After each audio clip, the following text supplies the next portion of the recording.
Transaksi selanjutnya adalah transaksi kas keluar. Jadi transaksi kas keluar itu sama kayak transaksi kas masuk tadi ya. Jadi ini adalah semua pengeluaran atau semua biaya yang terjadi atau yang kita keluarkan dalam rangka operasional itu. Jadi intinya semua pengeluaran atau semua biaya itu direkap di sini. Ini adalah rekap pengeluaran. Jadi kita sebutnya adalah transaksi kas keluar. Jadi cara catatnya atau transaksi apa saja yang masuk ke sini, ini kita contohkan seperti yang tadi ya. Jadi kalau tadi kan kita sudah melakukan pembelian, contohnya yang ini ya. Jadi di awal kan kita sudah melakukan pembelian, melakukan contoh transaksi pembelian maksudnya. Ini nomor LBM 001 kita pernah beli ke Carrefour, nama barangnya adalah baju dan sepatu. Nah, pada waktu kita beli tentu saja kita harus bayar ya pembeliannya. Nah, saat kita bayar pembelian itu, kita harus masuk di transaksi kas keluar. Karena kan ada pengeluaran kas untuk bayar ke supplier. Jadi cara catatnya juga sama, ini nomor itu nomor urut saja, kemudian tanggal itu adalah tanggal terjadinya transaksi. Ini misalnya saja 10 Januari, cost center itu adalah tempat terjadinya, ini lokasi. Anggap aja nih misalnya di Sunter, Jakarta Sunter, salesman-nya juga kita kosongkan saja. Nomor vouchernya adalah CBPV 1001 misalnya. Terus kemudian cash account itu adalah dari rekening mana uang itu keluar. Ini anggap aja rekening ini dari rekening kas di BCA. Nah, kode transaksi ini adalah itu untuk pembayaran apa? Karena ini adalah untuk bayar supplier, jadi ini kita kode transaksinya kita tulis sebagai atau kita catat sebagai hutang usaha. Karena pada waktu kita beli tadi kan kita punya hutang dianggapnya ke Carrefour ya. Jadi pada waktu kita keluar kita harus catat sebagai hutang usaha juga.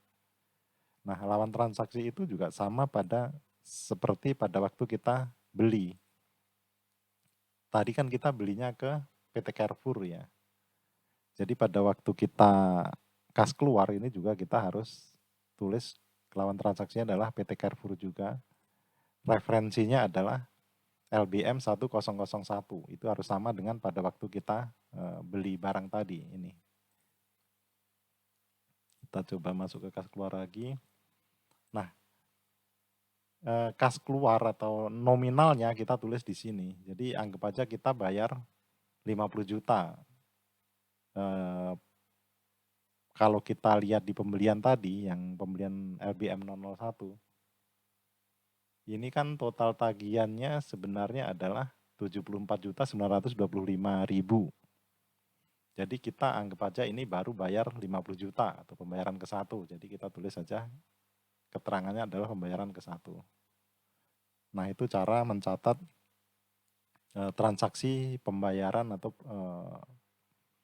pelunasan atau pembayaran sebagian atas hutang atau atas pembelian barang kita. Nah, di samping pembayaran pembelian, semua pengeluaran itu kita juga bisa catat di sini atau kita harus catat di sini. Contohnya adalah tanggal 5 Januari misalnya, lokasinya di Jakarta Sunter, nomor vouchernya CBPV 1002, cash account atau rekening kas keluarnya atau keluar uangnya itu dari Bank BCA. Nah, ini anggap aja kita beli 1 unit mobil box misalnya saja pada tanggal 5 Januari ini. Ini dari rekening BCA, terus kemudian kode transaksinya adalah kendaraan karena ini kita anggap sebagai fikaset ya. Anggap aja kita baru mulai usaha, kemudian kita beli kendaraan untuk operasional ya, seharga 150 juta. Kita beli mobil box. Jadi kita catat di sini. Terus kemudian di tanggal 6 Januari kita juga beli 1 unit PC untuk operasional misalnya seharga 6 juta. Jadi kita catat dari rekening BCA, nomor vouchernya JBBV 1003, berkode transaksinya adalah inventaris kantor, karena itu untuk inventaris ya, komputer itu misalnya saja. Terus kemudian di tanggal 6 kita juga ada beli AC misalnya untuk ruangan yang baru misalnya, seharga 5 juta. Jadi kita juga catat di sini juga. Kode transaksinya adalah inventaris kantor, cash account-nya adalah BCA karena kita asumsikan atau anggap aja contohnya keluar dari Bank BCA. Nah, di samping itu juga biaya-biaya yang kita keluarkan dari semua biaya yang kita keluarkan juga kita harus catat. Misalnya saja tanggal 7 Januari kita ada bayar listrik, dari uangnya ambil dari BCA juga, misalnya transfer misalnya sebesar 500.000. Jadi kodenya adalah electricity, kas keluarnya adalah 500.000 sesuai dengan yang kita bayarkan. Ini harus sesuai ya dengan yang kita bayarkan. Jadi nanti kalau kita lakukan bank rekonsiliasi harusnya sama gitu. Terus keterangannya ini juga sebenarnya keterangannya bebas, kita isi apa saja. Ini untuk mempermudah saja kita tulis bayar PLN misalnya. Dan sama juga ya, misalnya ada transaksi yang lain kita tinggal tulis di bawahnya saja. Misalnya ada transaksi ke-6, ke-7, ke-8, ke-9.